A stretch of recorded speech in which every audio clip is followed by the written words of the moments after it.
येत्या गुरुवारी 26 मार्च रोजी संपूर्ण जगभरात रामनवमीचा सण अगदी थाटामाटात साजरा केला जाणार आहे.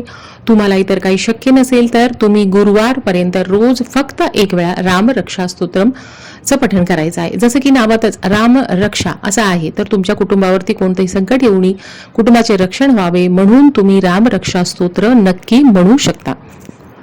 ध्यायेदजानुबाहू धृतशरधनुषं बद्धपद्मासनस्थं पीतं वासोवसानं नवकमलदलस्पर्धिनेत्रं प्रसन्नं वामाङ्कारूढसीता मुखकमलमिलल्लोचनं नीरदाभं नानालङ्कारदीप्तं ददतमुरुजटामण्डनं रामचन्द्रम् इति ध्यानं चरितं रघुनाथस्य शतकोटिप्रविस्तरम् एकैकमक्षरं पुंसां महापातकनाशनं ध्यात्वा नीलोत्पलश्यामं रामं राजीवलोचनं जानुनी लक्ष्मणोपेतं जटामुकुटमण्डितं सासितून धनुर्बाणी पाणिं नक्तं चरान्तकं स्वलीलया जगत्त्रातुम् आविर्भूतमजं विभुम् रामरक्षा पठेत् प्राज्ञः पापग्नि सर्वकामदां शिरो मे